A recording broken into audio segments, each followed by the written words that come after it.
الله وعلى آله وصحبه أجمعين أما بعد فإن خير الحديث كتاب الله وخير الهدي هدي محمد صلى الله عليه وسلم وشر الأمور محدثاتها وكل محدثة بدعة وكل بدعة ضلالة.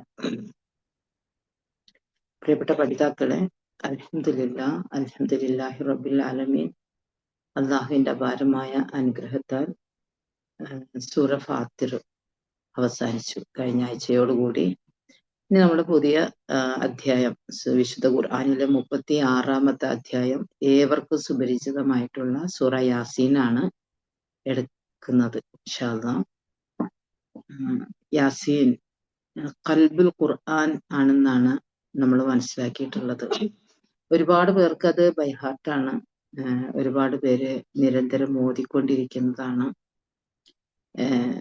ഒരുപാട് വിഷയങ്ങളെ കുറിച്ച് അത് കൈകാര്യം ചെയ്യുന്നുണ്ട്. പിന്നെ നമ്മള് ഓതുക എന്ന് പറയുമ്പോൾ എന്താണ് അതിൻ്റെ അന്തസത്തയും അതിൻ്റെ സാരാംശവും ഒക്കെ ഉൾക്കൊണ്ടുകൊണ്ട് അതിനെ മനസ്സിലാക്കിയിട്ടാണ് എങ്കിൽ തീർച്ചയായിട്ടും അത് രാവിലെ പാരായണം ചെയ്തിട്ടുണ്ടെങ്കിൽ, അല്ലെങ്കിൽ രാത്രി കിടക്കുന്നതിന് മുമ്പ് പാരായണം ചെയ്തിട്ടുണ്ടെങ്കിൽ അവന്റെ പാപങ്ങളൊക്കെ അള്ളാഹു പുറത്തു കൊടുക്കും. അതവന് മഗ്ഫിറത്താണ് എന്നൊക്കെ നമുക്ക് കാണാനും അറിയാനും മനസ്സിലാക്കാനൊക്കെ സാധിക്കണം. ഖൽബുൽ ഖുർആൻ എന്ന് പറയുമ്പോൾ നമുക്കറിയാം, മനുഷ്യ ശരീരത്തിലെ ഏറ്റവും പ്രധാനപ്പെട്ട അവയവമാണ് ഖൽബ് എന്ന് പറയുന്നത്. ശരീരത്തിലുടനീളം രക്തം പമ്പ് ചെയ്യുക എന്നതാണ് അതിന്റെ ധർമ്മം. അത് എവിടെയെങ്കിലും അങ്ങനെ ചെയ്യാൻ പറ്റാതെ, അല്ലെങ്കിൽ ഏതെങ്കിലും വിധത്തിൽ സ്റ്റക്കായി പോയാൽ ഉണ്ടാകുന്ന പ്രതിസന്ധിയും പ്രയാസങ്ങളൊക്കെ നമുക്കറിയാം. ഓക്സിജനും പോഷകങ്ങളൊക്കെ എത്തിച്ച് ശരീരത്തിന്റെ ഏറ്റവും സുപ്രധാനമായ, അല്ലെങ്കിൽ അതിനെങ്ങനെ നിലനിർത്തിക്കൊണ്ടുപോകുന്നതിൽ അതിന്റെ എല്ലാ അവയവങ്ങളിലേക്കും ഓരോ കോശങ്ങളിലേക്കും എത്തിക്കുക എന്നൊരു വലിയ ധർമ്മമാണ് അത് സ്വീകരിച്ചിരിക്കുന്നത് എന്ന് നമുക്കറിയാം. അതേപോലെ ജീവിതത്തിന്റെ സകല തലങ്ങളെയും ഇങ്ങനെ ഇതേപോലെ ശരീരത്തിലെ ഓരോ കോശത്തിനും ജീവനും ഊർജവും നിലനിർത്താൻ വേണ്ടിയിട്ട് ആവശ്യമായിട്ടുള്ള ഓക്സിജനും പോഷകങ്ങളൊക്കെ തടസ്സമില്ലാതെ നൽകിക്കൊണ്ടിരിക്കുന്ന മനുഷ്യ ശരീരത്തിലെ ഹൃദയം. അപ്പൊ അതുകൊണ്ട് തന്നെ ശരിക്കും ഖുർആൻ അത് നമ്മുടെ ആത്മാവിന് വേണ്ട എല്ലാവിധത്തിലുള്ള പോഷകങ്ങളും നൽകുന്നതാണ് എന്ന് നമുക്കറിയാം. എന്നാൽ അതിൽ തന്നെ അതിൻ്റെ ഹൃദയമാണ് യാസീൻ എന്ന് പറയുമ്പോൾ ആ വിധത്തിൽ അതിനെ നമ്മൾ മനസ്സിലാക്കാൻ വേണ്ടി ശ്രമിക്കുക. അത്രമേൽ പ്രധാനപ്പെട്ട ഒരധ്യായം. അതാണ് നമ്മൾ ഇന്ന് പഠിക്കാൻ പോകുന്നത്. ഈ പറഞ്ഞതുപോലെ പല ക്ലാസ്സുകളിലായിട്ട് പലപ്പോഴായിട്ട് നിങ്ങളത് പഠിച്ചിട്ടുണ്ടായിരിക്കാം. അതിനെ കൂടുതൽ വായിക്കുകയും മനസ്സിലാക്കുകയും ഒക്കെ ചെയ്തിട്ടുണ്ടായിരിക്കാം. എത്രത്തോളം നമ്മൾ ഖുർആൻ വായിക്കുമ്പോഴും പഠിക്കുമ്പോഴും വീണ്ടും വീണ്ടും നമുക്ക് അതിൽ നിന്ന് തിരിച്ചറിവും ബോധ്യങ്ങളും ഉണ്ടാകും എന്നതും നമുക്കറിയാവുന്ന ഒരു കാര്യമാണ്. അപ്പോൾ ഞാൻ മുമ്പ് പഠിച്ചതാണെന്നോ ഞാൻ മുമ്പ് ക്ലാസ് എടുത്തതാണെന്നോ എന്ന ഒരു മാനദണ്ഡമില്ലാതെ നിങ്ങൾക്ക് കൂടുതൽ എന്തായാലും നമ്മളിങ്ങനെ പഠിക്കും തോറും നമ്മൾ അതിനെ തദബ്ബുർ ചെയ്യുകയും അതിൻ്റെ പിറകെ കൂടുകയൊക്കെ ചെയ്യുമ്പോൾ നമുക്ക് കൂടുതൽ തിരിച്ചറിവും ബോധ്യങ്ങളും ഉണ്ടാകും എന്നതൊരു വസ്തുതയാണ്. അതുകൊണ്ട് തന്നെ നിങ്ങൾക്ക് എല്ലാവർക്കും അറിയുന്നത് എന്ന നിലക്ക് ഞാൻ അങ്ങനെ പറയുന്നത്, മുമ്പ് ഒന്നും പഠിച്ചിട്ടില്ലെങ്കിലും യാസീൻ കാണാതെ പഠിക്കുക എന്നൊരു രീതി നമ്മുടെ സമൂഹത്തിലുണ്ടായിരുന്നു. അപ്പൊ അതുകൊണ്ട് തന്നെ ഒരുപാട് ആളുകൾക്ക് അത് ബൈഹാർട്ടാണ്. ഒരുപാട് ആളുകൾ നിരന്തരം പാരായണം ചെയ്തുകൊണ്ടിരിക്കുന്നതാണ്. നിരന്തരം പാരായണം ചെയ്യുക എന്ന് പറഞ്ഞാൽ അതിൻ്റെ അന്തസത്തയും അത് ഉൾക്കൊള്ളുന്ന ആശയങ്ങളും മനസ്സിലാക്കി പാരായണം ചെയ്യുമ്പോഴാണ് അതിൻ്റെ ഗുണം നമുക്കുണ്ടാകുന്നത്, അല്ലെങ്കിൽ അതിനെ മനസ്സിലാക്കാൻ നമുക്ക് കഴിയുന്നത്. അതുകൊണ്ട് തന്നെയാണ് മരണമാസന്നമായവർക്ക് യഖീനോ മൗതാക്കും സൂറത്ത് യാസീൻ, മരണമാസന്നമായവർക്ക് യാസീൻ ഓതിക്കൊടുക്കുക എന്ന് പറഞ്ഞത്. അപ്പോ ആസന്നമായവർക്ക് യാസീൻ ഓതിക്കൊടുക്കുമ്പോൾ അതിനു മുമ്പ് അതിനെക്കുറിച്ച് ഒരു ബോധ്യം ഉണ്ടാവണമല്ലോ. അപ്പോ ഇത് ഓതിത്തരുമ്പോൾ തീർച്ചയായിട്ടും അതിലെ കാര്യങ്ങൾ നമ്മുടെ മനസ്സിൽ വരികയും നമുക്കതിനെ മനസ്സിലാക്കാൻ സാധിക്കുകയും കൂടുതൽ അള്ളാഹുവിലേക്ക് നമുക്ക് അടുക്കാനും നമുക്ക് പശ്ചാത്തപിക്കാനും അള്ളാഹുവിലേക്ക് വിനയപ്പെട്ട് മടങ്ങാനും ഒക്കെ സാധിക്കും എന്നതുകൊണ്ടാണ് മരണം ആസന്നമായവർക്ക് എന്ന് പറഞ്ഞത്. പക്ഷെ നിർഭാഗ്യവശാൽ അത് മരിച്ചവർക്കാണ് ഓതിക്കൊടുക്കാറുള്ളത് എന്നതൊരു നമ്മുടെ നാട്ടിൽ നടക്കുന്നൊരു നടപ്പു രീതിയാണ്. പക്ഷെ മരിച്ചവർക്ക് ഓതിക്കൊടുത്തിട്ട് കാര്യമുണ്ടോ? മരിച്ചവരുടെ അടുക്കൽ വന്നിട്ട് എല്ലാവരും ഓതിക്കൊണ്ടേയിരിക്കുന്നു, മയ്യത്തെടുക്കുന്നതിന് മുമ്പ് ഓതിക്കൊണ്ടിരിക്കുന്നു. അതൊക്കെ ഈ ഒരു ഹദീസിന്റെ പിൻബലത്തിലാണ് എങ്കിൽ മരിച്ചവർക്ക് ഓതിക്കൊടുത്താൽ ഒന്നും കിട്ടാൻ പോകുന്നില്ല. കാരണം ഇന്നകലാം മുസ്മിഉം മൻഫിൽ ഖുബൂർ എന്നാണ്. ഖബറുകളിലുള്ളവരെ കേൾപ്പിക്കുവാൻ മുഹമ്മദ് നബിയെ സല്ലല്ലാഹു അലൈഹി വസല്ലം താങ്കൾക്ക് സാധ്യമല്ല എന്ന് അള്ളാഹു പറഞ്ഞിട്ടുണ്ട്. അപ്പൊ റസൂലിന് പോലും മരിച്ചവരെ കേൾപ്പിക്കാൻ, ഖബറുകളിലുള്ളവരെ കേൾപ്പിക്കാൻ സാധ്യമല്ല എന്ന് പറയുമ്പോൾ ജീവിച്ചിരിക്കുന്നവർക്കാണ് ഇത് ഗുണപ്രദമാകുന്നത്. അതുകൊണ്ട് തന്നെ മരണമാസന്നമായവർക്ക് നിങ്ങൾ ഓതിക്കൊടുക്കുക എന്നതാണ്. പിന്നെ ഒരുപാട് ആളുകൾ പറയും മരിച്ച വീട്ടിൽ ഖുർആൻ ഓതാൻ പാടില്ല.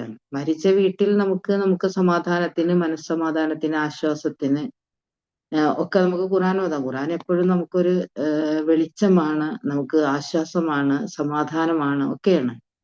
അപ്പൊ നമുക്ക് അതിന് വേണ്ടിയിട്ട് നമ്മൾ ഓതുന്നതിന് മതപരമായിട്ട് യാതൊരു തെറ്റും ഇല്ല. പക്ഷെ മരിച്ചവർക്ക് ഓതിക്കൊടുത്താൽ മരിക്കുന്നത് വരെ കാത്തിരിക്കുക എന്നുള്ളതല്ല, ജീവിച്ചിരിക്കുമ്പോഴാണ് ഓതേണ്ടത്. നമ്മളൊക്കെ ഓരോരുത്തരും ജീവിച്ചിരിക്കുമ്പോൾ ഓതുക. നമ്മൾ ഓരോരുത്തരും ജീവിച്ചിരിക്കുമ്പോൾ ഖുർആൻ കേട്ടാൽ ശ്രദ്ധിക്കാം. ഖുർആൻ ഫസ്തമിഉ ലഹു വഅൻസിതു ലഅല്ലകും തുർഹമൂൻ. ഖുർആൻ പാരായണം ചെയ്യുന്നത് കേട്ടാൽ നിങ്ങൾ ശ്രദ്ധിച്ച് കേൾക്കുക. അതാണ് സമിഉ ലഹു എന്നല്ല, നിങ്ങൾ അതിനെ കേൾക്കുക എന്നല്ല. ഫസ്തമിഉ ലഹു, നിങ്ങൾ അതിനെ ശ്രദ്ധിച്ചു കേൾക്കുക. വഅൻസിതു, നിങ്ങൾ നിശബ്ദരായിരിക്കുക. ലഅല്ലകും തുർഹമൂൻ, അള്ളാഹു നിങ്ങളോട് കരുണ ചെയ്തേക്കും എന്നാണ്. അപ്പോ ജീവിച്ചിരിക്കുമ്പോഴാണ് ശ്രദ്ധയോടുകൂടി കേൾക്കേണ്ടത്, പിന്നെ അതിനെക്കുറിച്ച് ആലോചിക്കേണ്ടതൊക്കെ. മരിച്ചവർക്ക് കേൾക്കാനാവില്ല. റസൂൽ സല്ലല്ലാഹു അലൈഹി വസല്ലമക്ക് പോലും മരിച്ചവരെ കേൾപ്പിക്കാനാവില്ല എന്ന് ഖുർആൻ പറയുന്ന സ്ഥിതിക്ക് മരിച്ചവർക്ക് വേണ്ടിയിട്ടല്ല, ജീവിച്ചിരിക്കുന്നവർക്ക് വേണ്ടിയിട്ടാണ് യാസീൻ ഓതേണ്ടത്. അതുകൊണ്ടാണ് ജീവിച്ചിരിക്കുന്നവർക്ക് വേണ്ടി എത്ര വേണമെങ്കിലും ഓതാം, ജീവിച്ചിരിക്കുന്നവർക്കും ഓതാം എന്ന് നമ്മൾ പറയുന്നത്. അപ്പൊ അതുകൊണ്ട് തന്നെ ഇങ്ങനെ ഒരു അന്ധമായ വിശ്വാസം സമൂഹത്തിലുള്ളത് കൊണ്ട് ഒരുപാട് ആളുകൾ മരിച്ച സ്ഥലത്ത് ഓതും, മരിച്ച സ്ഥലത്തല്ല എന്ന് നമ്മൾ മനസ്സിലാക്കുക. ജീവിച്ചിരിക്കുമ്പോൾ നമ്മൾ ഓതുക. ഖൽബുൽ ഖുർആൻ, ഖുർആനിന്റെ ഹൃദയമാണ് എന്ന് പറയുമ്പോൾ അത് എത്രത്തോളം നമുക്കത് ഗുണപ്രദമാണ് എന്നുകൂടി നമ്മൾ ആലോചിക്കുക. സൂറത്ത് യാസീൻ വിശുദ്ധ ഖുർആനിലെ 36-ാമത്തെ അധ്യായമാണ്. നമുക്കതൊന്ന് പാരായണം ചെയ്യാം. അഊദു ബില്ലാഹി മിനശ് ശൈത്വാനിർ റജീം. ബിസ്മില്ലാഹിർ റഹ്മാനിർ റഹീം. യാസീൻ വൽ ഖുർആനിൽ ഹകീം. ഇന്നക ലമിനൽ മുർസലീൻ അലാ സിറാത്തിൻ മുസ്തഖീം തൻസീലൽ അസീസിർ റഹീം. ഒന്നുകൂടെ പാരായണം ചെയ്യാം. യാസീൻ വൽ ഖുർആനിൽ ഹകീം. ഇന്നക ലമിനൽ മുർസലീൻ അലാ സിറാത്തിൻ മുസ്തഖീം തൻസീലൽ അസീസിർ റഹീം. യാസീൻ എന്നതാണ് ആദ്യത്തെ ആയത്ത്. നമ്മള് സാധാരണ തഫ്സീറിലൊക്കെ നോക്കുമ്പോൾ ഇത്തരത്തിലുള്ള അക്ഷരങ്ങൾ കൊണ്ട് തുടങ്ങുന്ന പല അധ്യായങ്ങളും നമുക്ക് കാണാൻ സാധിക്കുകയാണ്. വിശദീകരണങ്ങളിൽ നമ്മൾ തഫ്സീറുകളിൽ അത് വായിക്കുമ്പോൾ അത് കേവലാക്ഷരങ്ങളാണ് എന്നൊക്കെ നമുക്ക് കാണാനും സാധിക്കും. പക്ഷെ ഇത് കേവലമായ അക്ഷരമാണോ എന്ന് നമ്മൾ ആലോചിക്കുമ്പോഴാണ് വിശുദ്ധ ഖുർആൻ അള്ളാഹുവിന്റെ കലാമാണ്. അള്ളാഹു മനുഷ്യ സമൂഹത്തോട് സംസാരിക്കുകയാണ്. അള്ളാഹുവിന്റെ കലാമിന് അതിലൊരക്ഷരം പാരായണം ചെയ്താൽ ആ അക്ഷരത്തിനൊരു രൂപമുണ്ട്, ആ അക്ഷരത്തിനൊരു വായനയുണ്ട്, ആ അക്ഷരത്തിനൊരു വായനാ നിയമമുണ്ട്, തജ്വീദുണ്ട്. ആ അക്ഷരത്തിന് ഒരർത്ഥമുണ്ട്. ആ അക്ഷരം പാരായണം ചെയ്താൽ പുണ്യമുണ്ട്. വിശുദ്ധ ഖുർആൻ നമ്മുടെ ജീവിതത്തിന്റെ വെളിച്ചവും തെളിച്ചവുമാണ് എന്ന് നമുക്കറിയാം. വിശുദ്ധ ഖുർആനുമായിട്ടുള്ള ജീവിതമാണ് വരാനിരിക്കുന്ന ഒരു പാരത്രിക ജീവിതത്തിൽ, അത് ഖബർ തുടങ്ങിയിട്ട് അതിന്റെ ഗുണഫലങ്ങൾ നമുക്ക് അനുഭവിക്കാൻ സാധിക്കുന്നത്. അതുമായിട്ടുള്ള അടുപ്പവും അതിനോടുള്ള മമതയും അതിനെക്കുറിച്ച് ആലോചിക്കുന്നതും അതുമായി ജീവിതം മുന്നോട്ട് കൊണ്ടുപോകുന്നതുമാണ് ഖബറിലെ സമാധാനത്തിനും ഖബറിലെ വെളിച്ചത്തിനും ശാശ്വതമായ സമാധാനത്തിനും സ്വർഗപ്രവേശനത്തിനും കാരണമാകുന്നതെന്ന് നമുക്കറിയാം. എങ്കിൽ അങ്ങനെയുള്ളൊരു ഖുർആനിൽ ഒരു കേവലാക്ഷരം ഉണ്ടാകുമോ എന്ന് ആലോചിച്ച് നോക്കുക. ഒരിക്കലും ഉണ്ടാവില്ല. അതിനെന്തോ ഒരു സീക്രട്ട് ഉണ്ട് എന്ന് നമ്മൾ മനസ്സിലാക്കുക. പക്ഷെ അത് നമുക്ക് അറിയണില്ല. അള്ളാഹു ആലം.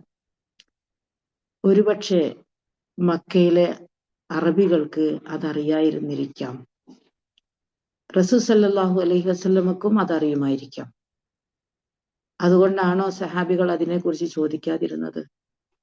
അതുകൊണ്ടാണോ റസൂൽ സല്ലല്ലാഹു അലൈഹി വസല്ലമ അതിനെക്കുറിച്ച് പറയാതിരുന്നത്? നമുക്കറിയില്ല. എന്തായാലും അതൊരു കേവലാക്ഷരമാണ് എന്ന് തോന്നുന്നില്ല. ഒന്നുമില്ലാതെ ഒരുപാട് മഹത് വചനങ്ങൾ മാത്രം ഉൾക്കൊള്ളുന്ന അള്ളാഹുവിന്റെ ആയത്തുകൾ, തെളിവുകൾ. അള്ളാഹുവിനെ നമ്മൾ കണ്ടിട്ടില്ല, പക്ഷെ അള്ളാഹു ഉണ്ടെന്നതിന്റെ തെളിവുകൾ നമുക്ക് ലഭ്യമാകുന്നത് വിശുദ്ധ ഖുർആൻ നമ്മളെ നയിക്കുന്ന ഒരുപാട് സൂചനകളിൽ നിന്നാണ്. ആകാശത്തിലേക്ക് നോക്കുന്നില്ലേ? ഭൂമിയിലേക്ക് നോക്കുന്നില്ലേ? സസ്യങ്ങളിലേക്ക്, ജീവജന്തുക്കളിലേക്ക്, മനുഷ്യ ശരീരത്തിലേക്ക്. അങ്ങനെ ഖുർആൻ നമ്മളെ പ്രചോദിപ്പിച്ചുകൊണ്ടേയിരിക്കുന്നു. അവയുടെ നിരീക്ഷണത്തിലൂടെ, ശ്രദ്ധാപൂർവമുള്ള നിരീക്ഷണത്തിലൂടെ അതിന് പിന്നിലുള്ള ഒരു മഹാശക്തിയെ മനസ്സിലാക്കാൻ നമുക്ക് സാധ്യമായി കൊണ്ടിരിക്കുന്നു. അങ്ങനെയെങ്കിൽ അതിലേക്ക് വെളിച്ചം വീശുന്ന വിശുദ്ധ വേദപുസ്തകത്തിലെ ഓരോ ആയത്തിനും, ഓരോ അക്ഷരങ്ങൾക്കും, ഓരോ ജുംലകൾക്കും എല്ലാത്തിനും തന്നെ അതിൻ്റെതായ മഹത്വവും അതിൻ്റെതായ ഗാംഭീര്യവും അതിൻ്റെതായിട്ടുള്ള സീക്രട്ടും ഉണ്ട് എന്നതാണ് നമ്മൾ മനസ്സിലാക്കേണ്ടത്. പക്ഷേ ഇതിലെന്താണ് ഉള്ളത് എന്ന് മനസ്സിലാക്കാൻ നമുക്ക് സാധ്യമായിട്ടില്ല. ഒരുപക്ഷെ അതിന്റെ പിറകെ കൂടിയാൽ സാധ്യമാകുമായിരിക്കാം. ചിലരൊക്കെ പറയുന്നത് യാ ഇൻസാൻ, ഹേ മനുഷ്യ എന്ന് വിളിക്കുന്നതാണെന്നാണ്.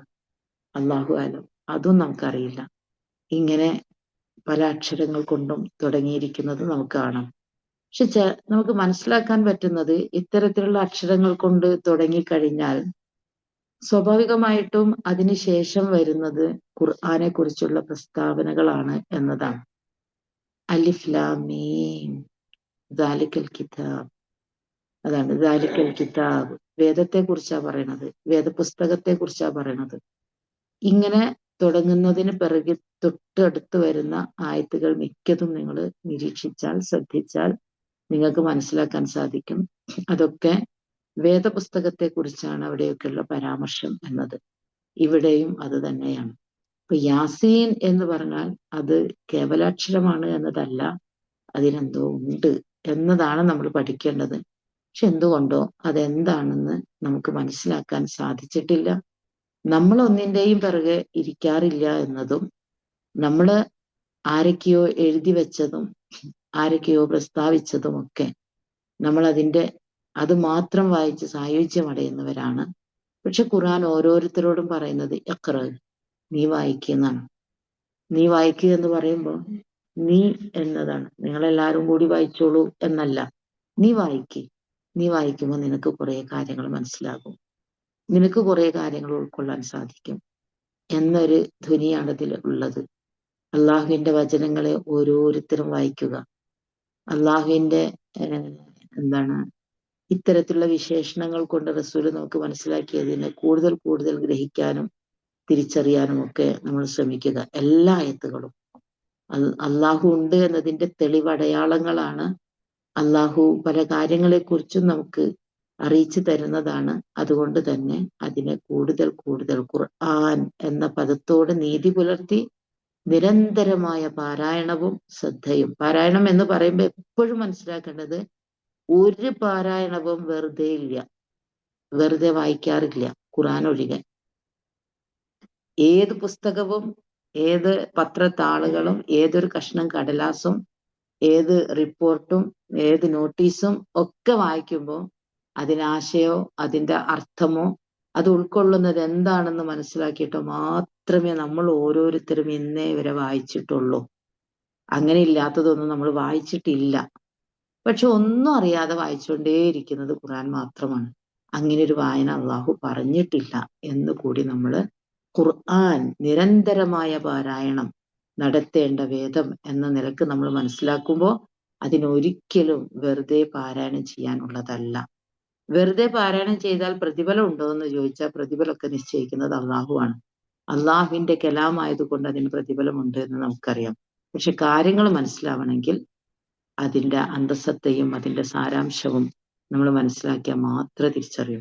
അങ്ങനെ മനസ്സിലാക്കി ഒരു പേജ് വായിച്ചാലും മതി, ഒരു ഖത്തം തീർക്കുന്നതിനേക്കാൾ പ്രതിഫലം അതിനുണ്ട്. അപ്പൊ അതുകൊണ്ട് യാസീൻ. എന്നിട്ട് അള്ളാഹു അതിന് ശേഷം പറയുന്നതാണ് പിന്നെന്താണ്, വൽ ഖുർആനിൽ ഹക്കീം എന്നത്. വൽ ഖുർആനിൽ ഹക്കീം. വൽ ഖുർആൻ എന്ന് പറയുമ്പോൾ ഖുർആൻ തന്നെയാണ് എന്ന് പറയുമ്പോൾ ഖുർആൻ തന്നെയാണ് സത്യം. അൽ ഹക്കീം എന്ന് പറഞ്ഞാൽ വിജ്ഞാനപ്രദമായ ഖുർആൻ, തത്വസമ്പൂർണമായ ഖുർആൻ, ശക്തിമത്തായ ഖുർആൻ. അപ്പൊ ഈ യാസീൻ കഴിഞ്ഞതിന് ശേഷം അള്ളാഹു സത്യം ചെയ്ത് പറയുന്നത് ഖുർആനെ കുറിച്ചാണ്. ആ ഖുർആനിന്റെ വിശേഷണമാണ് ഇത്. സാധാ ഒരു ബുക്കല്ല, അല്ലെങ്കിൽ സാധാ ഒരു വാക്യങ്ങളല്ല, സാധാരണ വചനങ്ങളല്ല. അൽ ഹക്കീമാണത്. വിജ്ഞാനപ്രദമാണ്, തത്വസമ്പൂർണമാണ്, അത്രമേൽ ശക്തിമത്തതാണ്. ഹക്കീമായിട്ടുള്ള അള്ളാഹുവിങ്കിൽ നിന്നാണ് അത് അവതരിച്ചത്. അള്ളാഹു ഹക്കീമാണെന്ന് പറയുമ്പം യുക്തിയുള്ളവനാണ്, തത്വജ്ഞാനിയാണ്, വിജ്ഞാനത്തിന്റെ ഉടമയാണ് എന്നൊക്കെ നമ്മൾ മനസ്സിലാക്കും. അങ്ങനെയുള്ള അള്ളാഹുവിങ്കിൽ നിന്ന് വന്നിട്ടുള്ള ഈ ഖുർആനാണ് സത്യം. ഹക്കീമായിട്ടുള്ള അള്ളാഹുവിങ്കിൽ നിന്നാണ് ഹിക്മത്തുകളുള്ള ഖുർആൻ കിട്ടിയത്. ഹിക്മത്ത് എന്ന് പറയുമ്പോൾ നമുക്കറിയാം അതൊരു ജ്ഞാനമാണ്. ഇൽമ് എന്നത് അറിവാണ്, നമുക്കറിയാം. അതിനേക്കാളും കുറച്ചും കൂടി ഒരു ചിന്തയും ആലോചനയും ഒക്കെ ഉൾക്കൊണ്ടുകൊണ്ട് മനസ്സിലാക്കേണ്ട ഒരു സംഗതിയാണ്. അല്ലെങ്കിൽ അങ്ങനെ തിരിച്ചറിയുന്ന ബോധ്യങ്ങളുണ്ട് കുറേ. നമുക്കറിയാലോ, ഈ നമുക്ക് യൂട്യൂബില് ഫേസ്ബുക്കിലൊക്കെ ഒരുപാട് ഹാക്സ് വരാറുണ്ട്. ഈ പലവിധ സൂത്രങ്ങൾ വരാറുണ്ട്, എളുപ്പത്തിൽ കാര്യങ്ങൾ ചെയ്യാനുള്ള പല കാര്യങ്ങൾ, അതുകൊണ്ടുണ്ടാകുന്ന ഗുണങ്ങള്. ചിലപ്പോൾ നമ്മൾ ഒട്ടും ശ്രദ്ധിക്കാതെ പോയ ചില കാര്യങ്ങളെ അത്രമേൽ ഗുണപ്രദമായ ഒരു വസ്തുവായിട്ട്, അല്ലെങ്കിൽ ഇങ്ങനെയൊക്കെ അതിന് ഒരുപാട് ഉപകാരങ്ങൾ ഒക്കെ ഉള്ള ഒരുപാട് സൂചനകൾ നൽകുന്ന പലതും നമ്മൾ കാണാറുണ്ട്. ഒരു പക്ഷെ നമ്മുടെയൊക്കെ വീടിലും ചുറ്റുപാടുകളിലൊക്കെ അലക്ഷ്യമായി കിടന്നതിനെ പലതും ഏറ്റവും ഉപകാരപ്രദമായ, കുറേ കാലങ്ങളിലേക്ക് ഉപയോഗിക്കാൻ പറ്റുന്ന, അല്ലെങ്കിൽ ചില തന്ത്രപരമായ പ്രവർത്തനങ്ങളിലൂടെ അതിനെ മാറ്റിമറിക്കുന്ന ഒരു സംഗതിയാണ് അത്. അതെല്ലാവർക്കും സാധ്യമുണ്ടോ? ഇല്ല, ചിലർക്ക് മാത്രമാണ്. അതുകൊണ്ട് തന്നെ ജ്ഞാനിയായ അള്ളാഹുവിങ്കിൽ നിന്ന് വരുന്ന ജ്ഞാനബോധം അതിലൊക്കെ അടങ്ങിയിരിക്കുന്നു എന്നതുകൊണ്ടാണ് അത് ലഭ്യമാകുന്നത്. അത് കിട്ടാൻ വേണ്ടിയിട്ട് ഇബ്രാഹിം അലൈഹിസ്സലാം പ്രാർത്ഥിച്ചിരുന്നു. അത് കിട്ടാൻ വേണ്ടിയിട്ട് നമ്മളോടും പ്രാർത്ഥിക്കാൻ പറഞ്ഞിട്ടുണ്ട്. പടച്ച തമ്പുരാൻ ആർക്കെങ്കിലും ഹിക്മത്ത് നൽകിയെങ്കിൽ അതൊരു വലിയ സംഗതിയാണ് എന്ന്, അത് അള്ളാഹുവിന്റെ ഔദാര്യമാണ് എന്നൊക്കെ നമുക്ക് സൂറ അൽ ബഖറയിൽ കാണാനും സാധിക്കും. ആർക്കാണോ അള്ളാഹു ഹിക്മത്ത് നൽകുന്നത് അത് അള്ളാഹുവിന്റെ ഫദ്ലാണ്, അള്ളാഹുവിന്റെ ഔദാര്യമാണ്. അതാണ് സാധാരണ ഉള്ള ഒരു അറിവിനും അപ്പുറം, ഒരു മഅരിഫത്തിനും അപ്പുറം, ഒരു എൽമിനും അപ്പുറം അള്ളാഹു നൽകുന്ന ഏറ്റവും വലിയൊരു അനുഗ്രഹമായിട്ടാണ് അള്ളാഹു അതിനെ കണക്കാക്കുന്നത്. അതുകൊണ്ട് തന്നെ ഇബ്രാഹിം അലൈഹിസ്സലാം പ്രാർത്ഥിച്ചിരുന്നു, റബ്ബി ഹബിലി എന്താണ് റബ്ബന ഹബിലൻ, ആയത്ത് കിട്ടണില്ലല്ലോ, റബ്ബി ഹബിലി ഹുക്മ, പഠിച്ച തമ്പുരാനെ എനിക്ക് നീ ഹുക്മ നൽകണേ. ഹുക്മ എന്ന് പറഞ്ഞാൽ ഹിക്മത്ത് നൽകണേ. വ അൽഹഖനി ബിസ്വാലിഹീൻ, എന്നെ സ്വാലിഹീങ്ങളോടൊപ്പം ചേർക്കണേ എന്ന് ഇബ്രാഹിം നബി അലൈഹിസ്സലാം പ്രാർത്ഥിച്ചതായിട്ട് നമുക്ക് കാണാൻ സാധിക്കണം. അപ്പൊ എന്താണ് ഈ പ്രാർത്ഥനയുടെ പൊരുള് എന്ന് ചോദിക്കുമ്പോൾ സ്വാഭാവികമായിട്ടും നമുക്കും അതുണ്ടെങ്കിൽ ജീവിതത്തിൽ ഒരുപാട് ഗുണമാണ്. പല സന്ദർഭങ്ങളിലും പല മേഖലകളിലും നമ്മൾ ഇടപെടുന്ന പല ജോലികളിലും ഹിക്മത്തുണ്ടെങ്കിൽ അതുകൊണ്ടുണ്ടാകുന്ന ഗുണം ഏറെയാണ്. വിശുദ്ധ ഖുർആനാണെങ്കിൽ ഹിക്മത്തുകൾ മാത്രം, അല്ലെങ്കിൽ ഹിക്മത്തുകളുടെ ഒരു കേദാരം. വിജ്ഞാനപ്രദമായ ഖുർആൻ എന്ന് പറയുമ്പോൾ ഖുർആൻ മൊത്തം എന്താണ്? വിജ്ഞാനപ്രദമാണ്, തത്വസമ്പൂർണമാണ്, സാരസമ്പൂർണമാണ്. അങ്ങനെയുള്ള ഖുർആനാണ് സത്യം എന്നാണ് അള്ളാഹുവിടെ പരാമർശിക്കുന്നത്. വൽ ഖുർആൻ, ഖുർആൻ തന്നെയാണ്. അപ്പൊ അള്ളാഹു ഒരു സംഗതിയെ സത്യം ചെയ്ത് പറയുമ്പോൾ നമ്മൾ മനസ്സിലാക്കേണ്ടത് അത് സത്യമാണ്. അള്ളാഹുവിന്റെ അള്ളാഹു സൃഷ്ടിച്ച പലതിനെ വെച്ചും അള്ളാഹു സത്യം ചെയ്ത് പറയുന്നുണ്ട്. പിന്നെ അള്ളാഹു നൽകിയ ഏറ്റവും മഹത്തായ ഒരു വേദം എന്ന നിലക്ക് അള്ളാഹു ഖുർആനെ വെച്ച് സത്യം ചെയ്യണം. അപ്പൊ നമ്മൾ പഠിക്കേണ്ടത്, പഠിച്ച തമ്പുരാൻ അങ്ങനെ എല്ലാത്തിനെ വെച്ച് സത്യം ചെയ്യാം. പക്ഷെ നമുക്ക് ഏതൊക്കെ വെച്ച് സത്യം ചെയ്യാം എന്ന് ചോദിച്ചാൽ നമുക്ക് അള്ളാഹുവിനെ വെച്ച് മാത്രം സത്യം ചെയ്യാൻ പാടുള്ളൂ. അള്ളാഹുവിനെ വെച്ച് മാത്രം. അള്ളാഹുവാണ് സത്യം. വല്ലാഹി, അത് സത്യമായിരിക്കണം, കള്ളമല്ല. അത് സത്യം മാത്രമായിരിക്കണം. അള്ളാഹിനെ വെച്ച് കള്ളം പറയാൻ പാടില്ല. ഒരുപാട് ആളുകൾ രക്ഷപ്പെടാനുള്ള പഴുതെന്ന നിലക്ക് വല്ലാഹി പറയാറുണ്ട്, അള്ളാണ് എന്നൊക്കെ പറയാറുണ്ട്. പക്ഷെ അത് ഫിദിയ കൊടുക്കേണ്ട, അല്ലെങ്കിൽ പ്രായശ്ചിത്തം നിശ്ചയിച്ചിട്ടൊരു സംഗതിയാണ് എന്നുകൂടി നമ്മൾ മനസ്സിലാക്കുക. അള്ളാഹുവിന്റെ മേൽ കള്ളം കെട്ടിച്ചമയ്ക്കുന്നത് മഹാപാതകമാണ് എന്നുകൂടി നമ്മൾ മനസ്സിലാക്കുക. അപ്പൊ അതുകൊണ്ട് തന്നെ അള്ളാഹ്ക്ക് എന്ത് വെച്ച് സത്യം ചെയ്യാം? നമ്മൾ കുറേ അങ്ങനെ പഠിച്ചിട്ടുണ്ട്. വശംസി, അതേപോലെ വൽ ഖമരി, പിന്നെ അങ്ങ് കുറേ നമുക്കറിയാലോ, ചെറിയ സുഹൃത്തുക്കളിൽ ഇഷ്ടം പോലെ അത് വന്നിട്ടുണ്ട്. അപ്പൊ പക്ഷെ അള്ളാഹു അങ്ങനെയല്ല. അതെല്ലാം അള്ളാഹുവിന്റെ സൃഷ്ടികളാണ്. ഖുർആൻ അള്ളാഹുവിന്റെ സംസാരമാണ്. അതൊക്കെ വെച്ച് അള്ളാഹ്ക്ക് സത്യം ചെയ്യാം. പക്ഷെ നമുക്ക് അള്ളാഹുവാണ് സത്യം എന്ന് മാത്രം. ഖുർആൻ വെച്ച് പോലും ഖുർആനാണ് സത്യം എന്നൊക്കെ ചിലരൊക്കെ പറയാറുണ്ട്. അള്ളാഹുടെ ഖുർആനാണ് സത്യം? ഇല്ല. ഖുർആൻ വെച്ച് പോലും നമുക്ക് സത്യം ചെയ്യാൻ പാടില്ല. അള്ളാഹുവിനെ വെച്ച് മാത്രമേ നമുക്ക് സത്യം ചെയ്യാൻ പാടുള്ളൂ. അള്ളാഹു ഖുർആനെ വെച്ച് സത്യം ചെയ്യും. പലപ്പോഴും നമ്മൾ മനസ്സിലാക്കേണ്ടത്, സത്യം ചെയ്ത് പറഞ്ഞു കഴിഞ്ഞാൽ അതിനുശേഷം വരുന്നത് അതിനേക്കാൾ വലിയൊരു സത്യമാണ്. ആ സത്യത്തെ ബലപ്പെടുത്താനാണ് കണ്ടുകൊണ്ടിരിക്കുന്ന, നമ്മൾ തിരിച്ചറിഞ്ഞുകൊണ്ടിരിക്കുന്ന പലതിനെ വെച്ചും അള്ളാഹു സത്യം ചെയ്ത് പറയുന്നത് വേറെ ചില സത്യങ്ങളെ ബോധ്യപ്പെടുത്താൻ കൂടിയാണ്. അത് ഖുർആനിലെ എവിടെ സത്യം വന്നിട്ടുണ്ടോ നിങ്ങൾ അതൊക്കെ എടുത്ത് പരിശോധിച്ചാൽ നിങ്ങൾക്ക് ആ ഒരു യാഥാർത്ഥ്യം മനസ്സിലാക്കാൻ സാധിക്കും. ചില കാര്യങ്ങളെ അള്ളാഹു പറഞ്ഞിട്ട് അള്ളാഹു പറയുന്നത് എന്താണ്? ആ രാവും പിന്നെ എന്താണ് പൂർവാന്നത്തിൽ നിന്ന് പിന്നെ മധ്യാഹ്നത്തിലേക്കും സായാഹ്നത്തിലേക്കും പിന്നീട് രാവിലേക്കും പോകുന്ന ആ സൂര്യപ്രകാശത്തെ സത്യം ചെയ്തുകൊണ്ട് അള്ളാഹു പറയാണ്, മാവദ്ദാക റബ്ബുക വമാ ഖല. ഇത് അത്രത്തോളം സത്യമാണോ? അതിനേക്കാൾ വലിയ സത്യമാണ്. നിന്റെ റബ്ബ് നിന്നെ കൈയൊഴിഞ്ഞിട്ടില്ല, നിന്നോട് ഒരു വെറുപ്പുമില്ല. അത് ഈ രാവിന്റെ വെളിച്ചം അതിങ്ങനെ നീക്കൊണ്ടിരിക്കുന്നത് എത്രത്തോളം സത്യമാണോ അതുപോലെ സത്യമാണ്.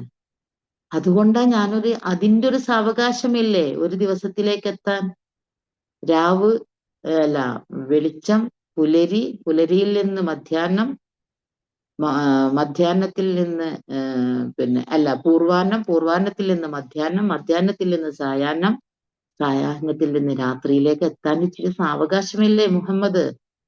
അതേപോലെ നിനക്ക് ഈ ഖുർആൻ എത്തിച്ചു തരുന്നതിന് ഞാനൊരു സാവകാശം എടുത്തു എന്നതല്ലാതെ മാ വദ്ദാക റബ്ബുക, നിന്റെ റബ്ബ് നിന്നെ കൈയൊഴിഞ്ഞിട്ടില്ല, വമാ ഖല, നിന്നോടൊരു വെറുപ്പില്ല. അപ്പോ കൈയൊഴിഞ്ഞിട്ടില്ല, നിന്നോടൊരു വെറുപ്പില്ല എന്നുള്ളത് ഇതുപോലെ സത്യമാണ്. ഇതുപോലൊരു സാവകാശം നിനക്ക് വിശുദ്ധ വേദം ഇട്ടു തരുന്നതിന് അത്യാവശ്യമുള്ളതുകൊണ്ട് മാത്രമാണ്, അല്ലാതെ നിന്നോടൊരു വെറുപ്പുണ്ടായിട്ടല്ല എന്നത്. ഇതേപോലെ എല്ലാ സത്യങ്ങളും നിങ്ങൾ എടുത്തു നോക്കുക.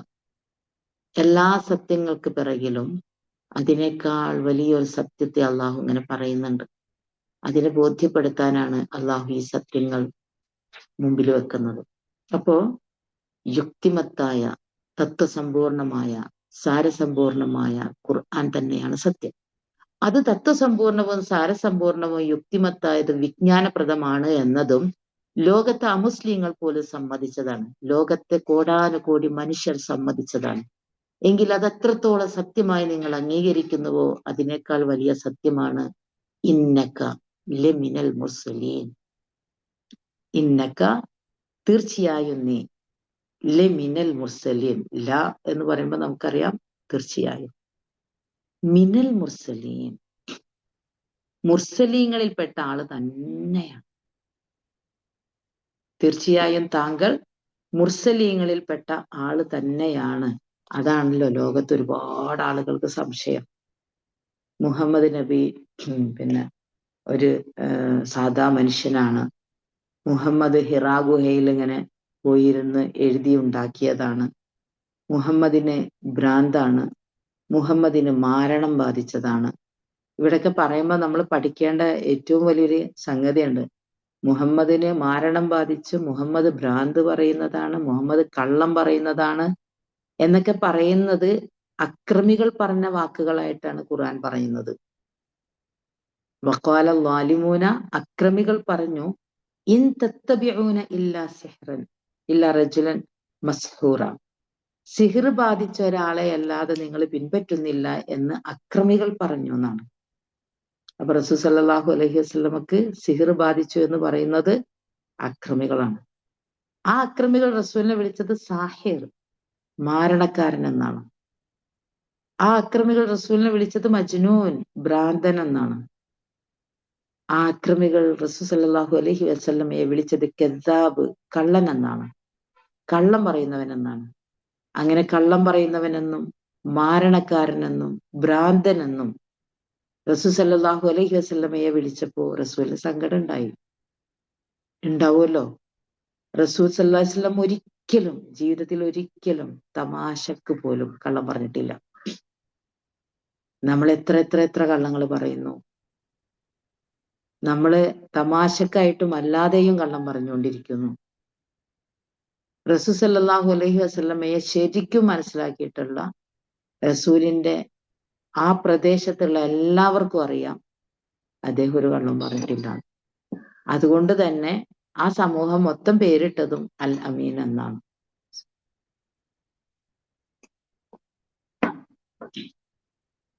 നമ്മൾ മനസ്സിലാക്കുക. അങ്ങനെയാണെങ്കിൽ ആ സമൂഹം അങ്ങനെ കള്ളം പറഞ്ഞിട്ടില്ല എന്നതിന്റെ പേരിൽ അൽ അമീൻ എന്ന് പേരിട്ട ഒരാളെ പിന്നീട് കള്ളനാണ്, മാരണക്കാരനാണ്, ഭ്രാന്തനാണ് എന്ന് വിളിക്കുമ്പോൾ സ്വാഭാവികമായിട്ടും വിഷമം ഉണ്ടാവുമല്ലോ. അപ്പൊ അള്ളാഹു സമാധാനിപ്പിച്ചുകൊണ്ട് ഖുർആനിൽ ആയത്ത് വന്നിട്ടുണ്ട്, മുഹമ്മദ് നബിയെ താങ്കളെ മാത്രമല്ല താങ്കൾക്ക് മുമ്പുള്ള ഒരുപാട് എല്ലാ പ്രവാചകന്മാരെയും, ഒരുപാട് നല്ല എല്ലാ പ്രവാചകന്മാരെയും അതത് സമൂഹങ്ങൾ ഇതേപോലെയൊക്കെ വിളിച്ചിട്ടുണ്ട്, താങ്കളെ മാത്രമല്ല എന്ന് ഖുർആനിൽ ചിലയിടങ്ങളിലൊക്കെ ആശ്വസിപ്പിക്കുന്നതായിട്ടും സമാധാനിപ്പിക്കുന്നതായിട്ടും നമുക്ക് കാണാൻ സാധിക്കും. അപ്പൊ ഈ ഖുർആൻ തന്നെയാണ് സത്യം. അതെങ്ങനെയുള്ള ഖുർആൻ? വിജ്ഞാനപ്രദമായ, തത്വസമ്പൂർണമായ, സാരസമ്പൂർണമായ ഖുർആൻ തന്നെയാണ് സത്യം. അപ്പൊ ഇതില് രണ്ട് കാര്യങ്ങൾ. ഖുർആൻ സത്യമാണ് എന്നത് അള്ളാഹു ഉറപ്പിച്ചു പറയുന്നു. ആ ഖുർആൻ ഇത്രമേൽ തത്വാധിഷ്ഠിതമാണ്, അല്ലെങ്കിൽ അത് വിജ്ഞാനപ്രദമാണ് എന്നുറപ്പിച്ചു പറയുന്നു. അതുകൊണ്ടാണ് വിജ്ഞാനപ്രദമായ ഖുർആനിനെ പാരായണം ചെയ്യുമ്പോൾ പിശാചിൽ നിന്നൊരു അഭയം തേടേണ്ടതുണ്ട്.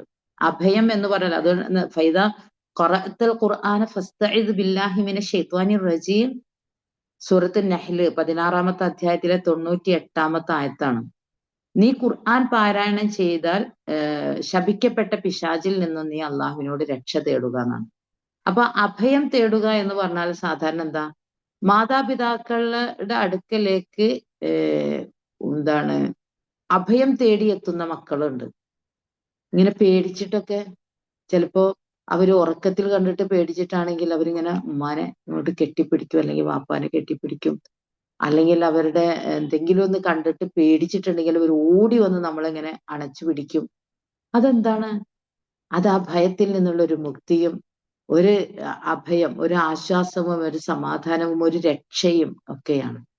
ഇതേപോലെ അള്ളാഹുവിലേക്ക് അങ്ങോട്ട് അഭയം പ്രാപിക്കണം. എപ്പോ? ഖുർആൻ പാരായണം ചെയ്യും. അപ്പൊ നിസ്കരിക്കുമ്പോ ഖുർആൻ അഊദു ബില്ലാഹി മിനശ് ശൈത്വാനിർ റജീം പറയുമ്പോൾ ശരിക്കും ഇങ്ങനെ പടച്ചോനിലേക്ക് അങ്ങോട്ട് അഭയം, പടച്ചോനിങ്ങനെ ചേർത്ത് പിടിച്ചിട്ട് എല്ലാ പിശാചിന്റെ എല്ലാ വിധത്തിലുള്ള ദുർമന്ത്രണങ്ങളിൽ നിന്നും അള്ളാഹുവിലേക്ക് അങ്ങോട്ട് അഭയം പ്രാപിച്ച്, എന്താണ് കാര്യം? ഞാനും എന്റെ റബ്ബും തമ്മിലുള്ള രഹസ്യ സംഭാഷണമാണ്. അതിനിടയിൽ ഒരാളും പാടില്ലാത്ത വിധത്തിൽ അള്ളാഹുവിലേക്ക് അങ്ങോട്ട് പൂർണ്ണമായിട്ടും അഭയം പ്രാപിക്കുക എന്നുള്ളത്. ഈ ഒരു അഭയം പ്രാപിക്കുക, അല്ലെങ്കിൽ ഫസ്തഇദ് ബില്ലാഹി മിനശ് ശൈത്വാനിർ റജീം, അത് ഖുർആൻ പാരായണം ചെയ്യുമ്പോൾ ഉണ്ടാവണം. ശപിക്കപ്പെട്ട പിശാചിൽ നിന്ന് രക്ഷ തേടിയിട്ട്. അപ്പൊ നിങ്ങൾ ആലോചിച്ച് നോക്കുക, ഫൈദാ ഖറഅത്തൽ ഖുർആന എന്നാണ് പറഞ്ഞത്. നീ ഖുർആൻ പാരായണം ചെയ്യുമ്പോൾ നമുക്ക് സംഭവിക്കുന്നത് എന്താന്ന് വെച്ചാൽ നമ്മൾ അഊദു ബില്ലാഹി മിനശ് ശൈത്വാനിർ റജീം എന്നങ്ങോട്ട് പറയും. ആ പറയുന്നത് നമ്മുടെ കൽബ് തൊട്ടിട്ടില്ല, നമ്മുടെ കൽബ് അറിഞ്ഞിട്ടില്ല. ഇത് കൽബറിഞ്ഞ് ശരിക്കും പിശാചിൽ നിന്ന് എല്ലാവിധ അവന്റെ ദുർമന്ത്രണത്തിൽ നിന്നും അങ്ങോട്ടൊരു മുക്തിയായിട്ട് നമ്മളിങ്ങനെ പടച്ചോനിലേക്ക് പൂർണ്ണമായിട്ടും അഭയം പ്രാപിച്ചിട്ട് ഓതേണ്ട തത്വസമ്പൂർണമായ സാരസമ്പൂർണമായ ഖുർആൻ. അങ്ങനെയാണ്. മാത്രമല്ല, ഇന്ന ഹാദൽ ഖുർആന യഹ്ദി ലില്ലതി ഹിയ അഖ്വം, തീർച്ചയായും ഈ ഖുർആൻ ഏറ്റവും ചൊവ്വായതിലേക്ക് വഴി കാണിക്കുന്നതാണ്. അപ്പൊ തത്വ പൂർണ്ണമാണ് എന്ന് പഠിക്കുമ്പോൾ നമ്മൾ അതും കൂടി മനസ്സിലാക്കണല്ലോ. ഇതില് ചൊവ്വായതിൽ നേരെ ചൊവ്വയുള്ള നേരായ പാതയിലേക്ക് അല്ലാതെ ഇത് വഴി കാണിക്കണില്ല. ഇത് ഉറപ്പായിട്ടും ശരിക്കും ഇങ്ങനെ നേരെ ചൊവ്വയുള്ളതിലേക്ക് വഴി കാണിക്കുന്നതാണ്. ഏറ്റവും ചൊവ്വായതിലേക്ക് എന്നാണ് അക്വം എന്നാണ് പറഞ്ഞത്. അപ്പൊ പിന്നെ ഇതിന്റെ അപ്പുറത്ത് വേറെ ഒരു നേരായ മാർഗമില്ല. ഇത് തന്നെയാണ് നേരായ മാർഗം. നിങ്ങളിത് കേൾക്കുമ്പോഴും ഞാനിങ്ങനെ എപ്പോഴും ഇങ്ങനെ പറയുമ്പം എൻ്റെ ക്ലാസ്സിൽ പഠിതാക്കൾ പറയും, ടീച്ചർ പറയും ഞങ്ങൾ ശരിക്കും ശ്രദ്ധിച്ചൊക്കെ തന്നെയാണ് ഇരിക്കാറുള്ളത്, നിങ്ങൾ ശ്രദ്ധിച്ച് തന്നെയാണ് ഇരിക്കുന്നത്. എന്നാലും ഞാൻ പറയുന്നത് ശൈത്താൻ എപ്പോഴാ പിടിക്കാന്ന് അറിയില്ലല്ലോ. ചിലപ്പോ നിങ്ങൾ ശ്രദ്ധിച്ചിരിക്കുന്നതിന്റെ ഇടയിൽ നടുവേദന ആകുമ്പോ ഒന്നിങ്ങനെ ചായഞ്ഞു പോയാൽ, ഒന്നിങ്ങനെ റെസ്റ്റ് എടുത്താൽ, അപ്പോ ഈ ഇങ്ങനെ തണുത്ത പ്രഭാതം കൂടിയൊക്കെ ആകുമ്പോ ചിലപ്പോ നിങ്ങളെ പറഞ്ഞ പോലെ ഇബ്ലീസ് പിടിക്കും. അപ്പൊ അത് പിടിക്കാതെ ഞാനതാണ് ചാരി ഇരിക്കാത്തത്, എന്നെ ഇബ്ലീസ് പിടിക്കണ്ടെന്ന് വിചാരിച്ചിട്ട്. അപ്പൊ അതുകൊണ്ട് നിങ്ങളുടെ മുമ്പിൽ ഖുർആൻ ഉണ്ടെന്ന് അറിയാം. ആ ഖുർആനെ വായിക്കേണ്ട, ഖുർആനെ മനസ്സിലാക്കേണ്ട, ഖുർആനെ പഠിക്കേണ്ട ഒരു രീതിയാണ് നമ്മൾ മനസ്സിലാക്കുന്നത്. ഒരു മിനിറ്റ് കേട്ടോ.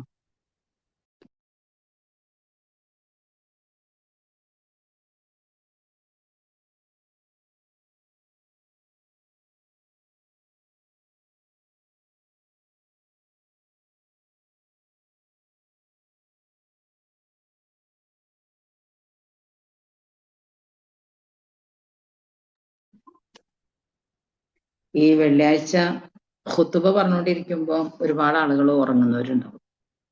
അതിനിടയില് ഖുതുബയുടെ ഇടയിൽ ഒന്ന് രണ്ടാമത്തെ ഖുതുബക്ക് വേണ്ടി ഒന്ന് ഇമാമത്തിരി 2 സെക്കൻഡ് അല്ലെങ്കിൽ 1 മിനിറ്റ് ഒക്കെ ഒന്ന് ഇരുന്നിട്ട് എണീക്കുമ്പോ അപ്പൊ ഈ ഉറങ്ങണവരൊക്കെ എണീക്കും. അപ്പൊ രണ്ടാമത്തെ ഖുതുബ എന്നുള്ളൊരു സമാധാനം ഒക്കെ ഉണ്ടാവല്ലോ. ഞാനിപ്പോ അതിന് നിങ്ങളെ എണീപ്പിക്കാൻ വേണ്ടിയിട്ട് പോയതല്ല കേട്ടോ. എനിക്ക് ചൂടെടുത്തപ്പോ ഞാൻ ഫാൻ ഇടാൻ വേണ്ടി പോയതാണ്. അപ്പൊ എന്തായാലും ഒന്ന് നിൽക്കുമ്പോ എല്ലാവരും എണീക്കുമല്ലോ. അപ്പൊ പറഞ്ഞു വരുന്നത് എന്താണ്, ഖുർആൻ ഏറ്റവും ചൊവ്വായതിലേക്ക്, ഏറ്റവും നേരായതിലേക്ക് വഴി കാണിക്കുന്നതാണ് എന്ന് പറയാണ്. അപ്പൊ ഏറ്റവും നേരായതിലേക്ക് വഴി കാണിക്കുമ്പോൾ നമ്മൾ അശ്രദ്ധമായിരുന്നാൽ ഒട്ടും ശരിയാവില്ലല്ലോ. അപ്പൊ അതുകൊണ്ടാണ് നിങ്ങൾ ശ്രദ്ധിച്ച് കേൾക്കണം എന്നത്. നമ്മൾ ഒരു സ്ഥലത്തേക്ക് പോകുമ്പോൾ, ഒരു ലക്ഷ്യത്തിലേക്ക് പോകുമ്പോൾ നമുക്ക് വഴി അറിയില്ലെങ്കിൽ നമ്മൾ ആരോടെങ്കിലും ചോദിച്ചാൽ, ആ വഴി നമ്മൾ ശ്രദ്ധിച്ചിട്ടില്ലെങ്കിൽ, അതിപ്പോ പണ്ടത്തെ പോലെ ചോദിക്കലല്ല, ഇപ്പൊ നമ്മൾ ഗൂഗിൾ മാപ്പ് ഇടലാണ് എന്ന് പറഞ്ഞാലും ആ പറയുന്നത് നമ്മൾ ശ്രദ്ധിച്ചിട്ടില്ലെങ്കിൽ നമ്മൾ ചിലപ്പോൾ വഴി തെറ്റിപ്പോകുമല്ലോ. അപ്പൊ അതുകൊണ്ട് ശ്രദ്ധ എന്നത് ഏറ്റവും പ്രധാനപ്പെട്ടതാണ്.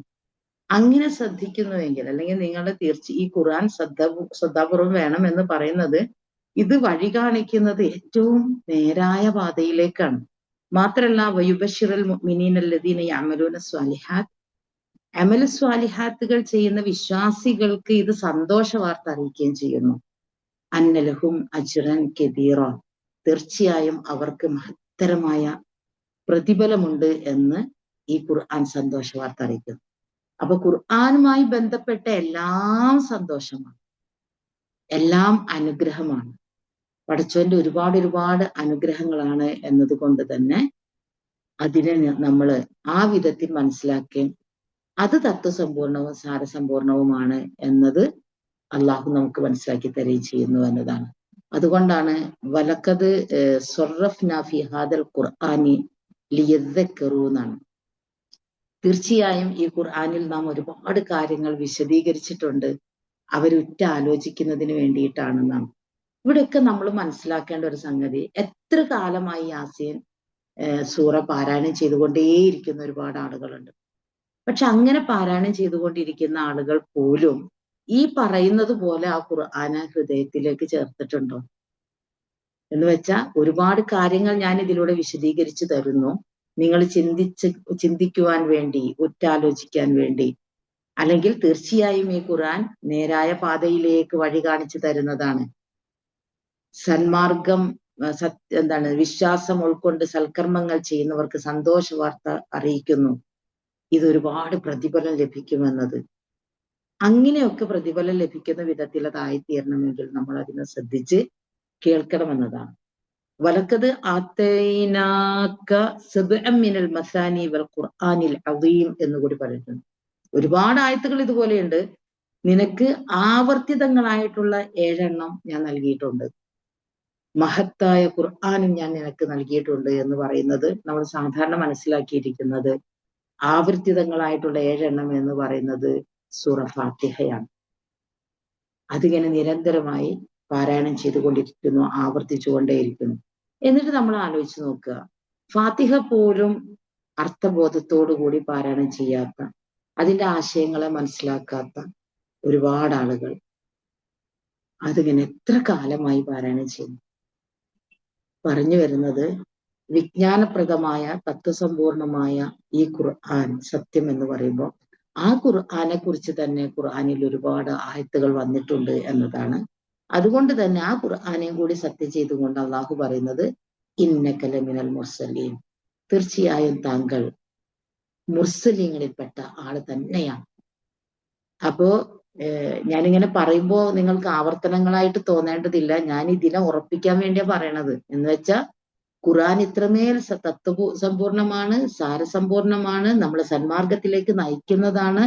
അത് സത്യവിശ്വാസികൾക്ക് സന്തോഷ വാർത്ത അറിയിക്കുന്നു, അവർക്ക് ഒരുപാട് പ്രതിഫലം അള്ളാഹു ഒരുക്കി വെച്ചിട്ടുണ്ട് എന്നത് അത് ഓതുമ്പോൾ തന്നെ നിങ്ങൾ പിശാചിൽ നിന്നും അഭയം തേടി അള്ളാഹുവിനോട് അഭയം തേടിയിട്ട് അള്ളാഹുവിനോട് ശരിക്കും ഇങ്ങനെ അത്രമേൽ നിങ്ങളുടെ കൽബിൽ പഠിച്ചവനെ കുറിച്ചുള്ള ഒരു ബോധവും പഠിച്ചവനിലേക്ക് അഭയം പ്രാപിച്ചിട്ട് വേണം നിങ്ങളത് പാരായണം ചെയ്യാൻ എന്നൊക്കെ പറയുമ്പോൾ ഇതിനെ ഏതൊക്കെ വിധത്തിൽ നമ്മൾ അതിനെ കൽബിലേക്ക് കൊണ്ടുവരണം.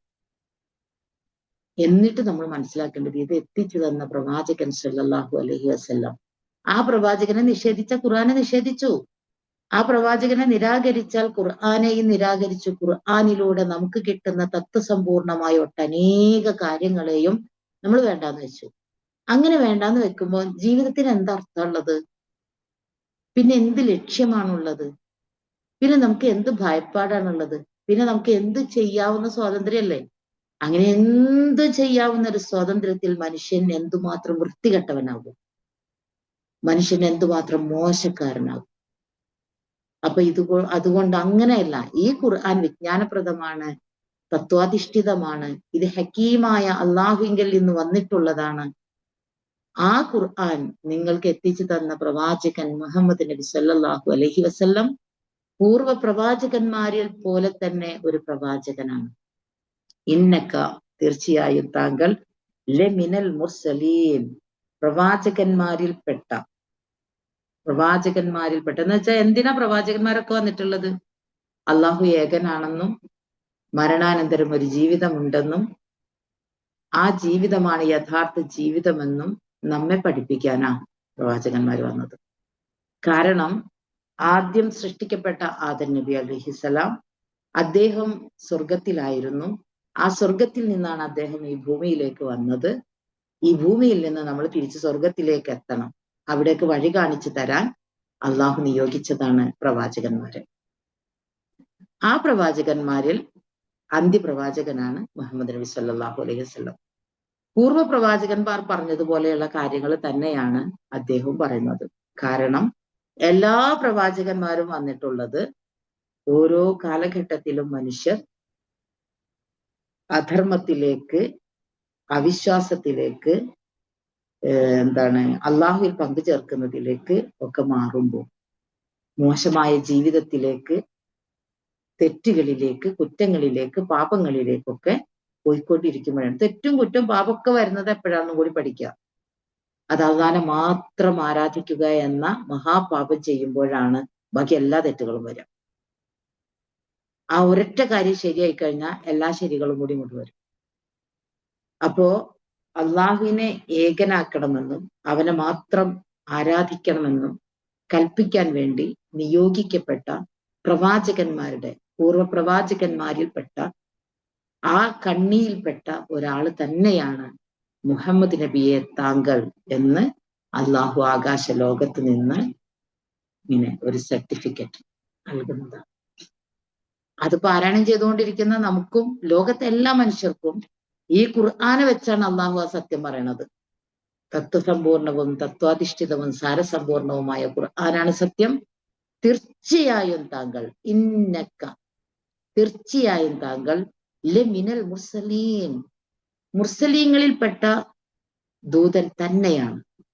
എന്ന് വെച്ചാൽ താങ്കൾ ഒരു മുർസൽ മാത്രമല്ല, ഇതിനു മുമ്പും ഒരുപാട് മുർസലീങ്ങൾ ഈ ലോകത്ത് വന്നു പോയിട്ടുണ്ട്. താങ്കൾ അവരുടെ കണ്ണിയിൽപ്പെട്ട ഒരാളാണ്. അങ്ങനെയും പറയണതിന് ഒരു ന്യായമുണ്ട്. കാരണം എന്താണെന്നറിയാം, അതിനു മുമ്പ് വന്ന മുർസലുകളെ അംഗീകരിച്ചവരെല്ലാവരും ഈ ഒരു ദൂതനെ അംഗീകരിക്കണം, ഈ റസൂലിനെ അംഗീകരിക്കണം എന്ന് അള്ളാഹു അവരുടെ വേദങ്ങളിൽ പറഞ്ഞിട്ടുണ്ട്. തൗറാത്തിലും ഇഞ്ചിയിലും പറഞ്ഞിട്ടുണ്ട്. വരാനിരിക്കുന്ന ഒരു പ്രവാചകനെ കുറിച്ച്, ആ പ്രവാചകനെ നിങ്ങൾ സത്യപ്പെടുത്തണമെന്നത്, ആ പ്രവാചകന്റെ മാർഗം നിങ്ങൾ പിൻപറ്റണമെന്നത് അതിലൊക്കെ പറഞ്ഞിട്ടുണ്ട്. അപ്പോ ആ പറഞ്ഞ സ്ഥിതിക്ക് അവരും കൂടെ ഈ പ്രവാചകനെ അംഗീകരിക്കേണ്ടതാണ്. അതാണ് താങ്കൾ ആ പ്രവാചകന്മാരുടെ കണ്ണികളിൽപ്പെട്ട ആള് തന്നെയാണ് എന്ന് പറയുമ്പോ ആ പ്രവാചകന്മാര് വേറെ, ഈ പ്രവാചകൻ വേറെ എന്നില്ല. ആമന റസൂൽ ബിമാ ഉൻസില ഇലൈഹി മിർ റബ്ബിഹി വൽ മുഅ്മിനൂൻ കുല്ലുൻ ആമന ബില്ലാഹി വമലായികതിഹി വകുതുബിഹി. വേദത്തിലും മറ്റുള്ള എല്ലാ കാര്യങ്ങളിലും വിശ്വസിക്കുക എന്നത് എല്ലാവർക്കും ബാധകമാണ്. വിശ്വാസികളാണെങ്കിൽ ഒരു വേദത്തിലല്ല എല്ലാ വേദത്തിലും വിശ്വസിക്കണം. ഒരു പ്രവാചകനിലല്ല എല്ലാ പ്രവാചകന്മാരിലും വിശ്വസിക്കണം. മുസ്ലിങ്ങൾ എല്ലാ പ്രവാചകന്മാരിലും വിശ്വസിക്കുന്നു. അതാണ്. അപ്പൊ അതിന് അങ്ങനെ ഒരു പൊരുളും കൂടിയുണ്ട്.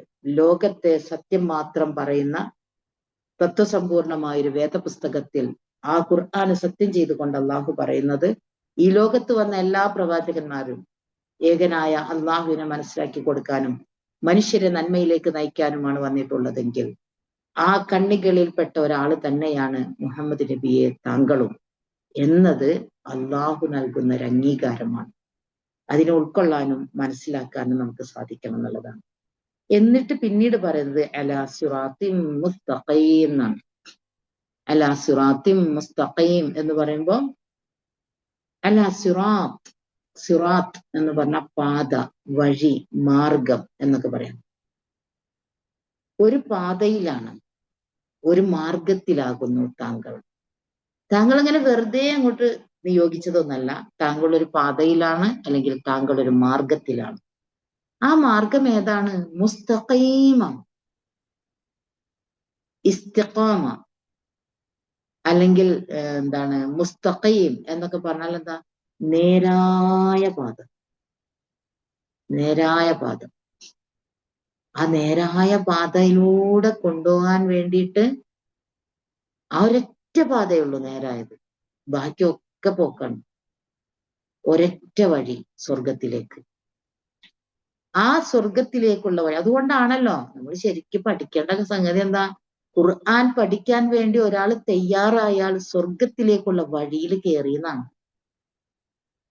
എന്റെ മുമ്പിലിരിക്കുന്ന 100 പേരും, നിങ്ങൾ 100 പേരാണ് ഇപ്പൊ ഇതിലിരിക്കുന്നത്, 101ാമത്തെ ആൾക്ക് ഇതിൽ കയറാൻ പറ്റാത്തത് കൊണ്ടാണ്. ചില ആളുകൾക്കൊക്കെ കയറാൻ താല്പര്യം ഉണ്ടായിട്ടും ടീച്ചറെ ഞങ്ങൾ കയറുമ്പോഴേക്കും അത് ഫുള്ളായി, ഞങ്ങൾക്ക് കയറാൻ പറ്റിയില്ല എന്ന് പറയുന്നവരുണ്ട്. ഒരുപാട് പേര് പറയാറുണ്ട് അങ്ങനെ.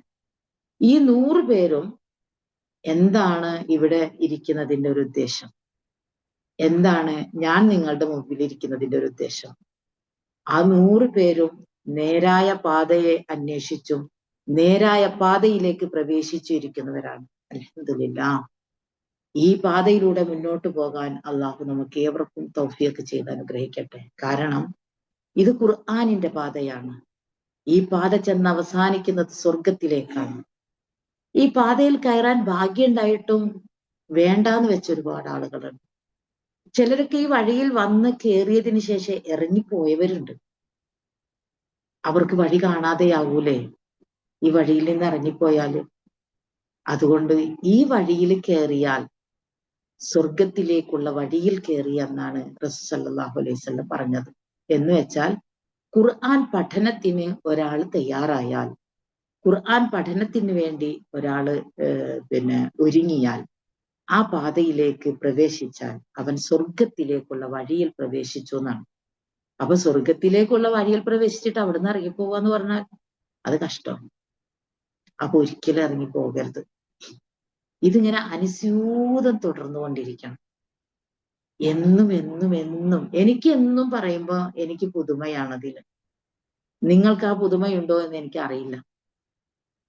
നിങ്ങൾ കൂടെ ചിന്തിക്കുക.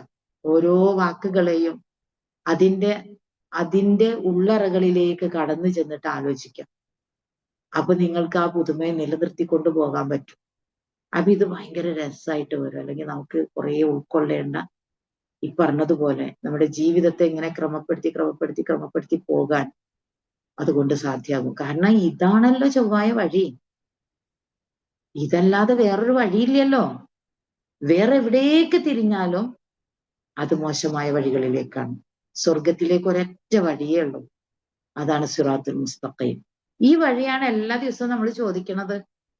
ഇഹ്ദിന സിറാത്തുൽ മുസ്തഖീം, നേരായ പാതയിലൂടെ നയിക്കണേ എന്ന് ഇങ്ങനെ പ്രാർത്ഥിക്കുകയും ചെയ്യാം. നയിക്കാൻ വേണ്ട ഒരു പണിയും ചെയ്യാതിരിക്കുക, അതൊരു തരം കാപട്യാണ്. അപ്പൊ ഈ നേരായ പാതയിലൂടെ നയിക്കണമെങ്കിൽ എന്ത് വേണം? അതിലേക്ക് കൊണ്ട് കയറണം. അപ്പോഴാണ് അങ്ങോട്ട് എത്തുള്ളൂ. ആ കയറൽ എങ്ങനെയാണ്? ആ കയറൽ ഖുർആൻ പഠിക്കാൻ വേണ്ടിയിട്ടാണ്. ഖുർആൻ പഠിക്കാൻ വേണ്ടിയിട്ട് ആ വഴിയിലേക്ക് കൊണ്ട് പ്രവേശിക്കാം. അതിന് കുറച്ച് ബുദ്ധിമുട്ടൊക്കെ ഉണ്ടാവും, കുറച്ച് മടിയൊക്കെ വരും, ഇടങ്ങേറൊക്കെ വരും, വേണ്ടാന്നൊക്കെ തോന്നും. കാരണം നമ്മുടെ മുമ്പിൽ അതിനേക്കാളും വലിയ കിതാബ് പലതും ഉണ്ട്. ഇങ്ങനെ തോണ്ടി ഇരിക്കാൻ വേണ്ടിയിട്ട്, ഇങ്ങനെ മറിച്ചിടാൻ വേണ്ടിയിട്ട്, വേറെ പല പേജുകളും ഇങ്ങനെ മാറി നോക്കാൻ വേണ്ടിയിട്ട്. അതിനെ നമുക്ക് വല്ലാത്തൊരു ഇഷ്ടമായി തുടങ്ങിയിട്ടുണ്ട്. ഇത് രണ്ടും കൂടെ വെച്ചാൽ നമ്മൾ അതിനെയാണ് എടുക്കുന്നത്, അതിനെയാണ് ശ്രദ്ധിക്കുന്നത്, അതിന്റെ പിറകെയാണ് കൂടുന്നത്. എന്നിട്ട് ഇങ്ങനെ സമയവും മണിക്കൂറുകൾ പോകുന്നത് നമ്മൾ അറിയുന്ന പോലും ഇല്ല. അത് ഒരു വല്ലാത്ത പൈശാചികമായ ഒരു ഇടപെടലാണത്. അതിൽ നിന്ന് ശരിക്കും ഈ വഴിയിലേക്ക് മുക്തമായിട്ട് ഇങ്ങോട്ട് കയറണം എന്നുണ്ടെങ്കിൽ നല്ല പണിയുണ്ട്.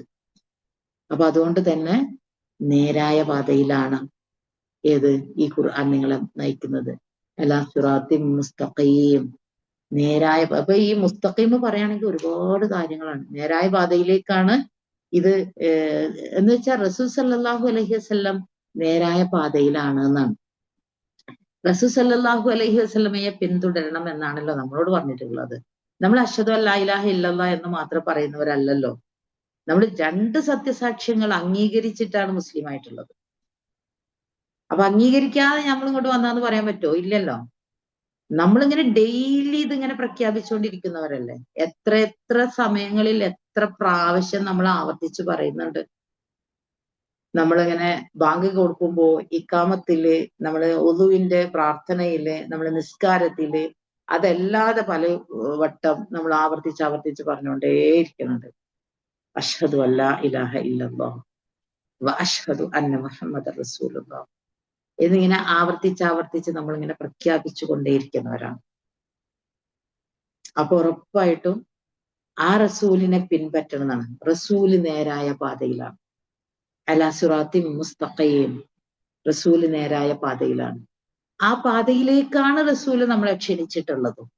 അല്ലാതെ ഒരിക്കലും വക്രതയിലേക്കല്ല, വേർതിരിഞ്ഞ മറ്റൊരു മാർഗത്തിലേക്കല്ല, ഇരുട്ടിലേക്കല്ല.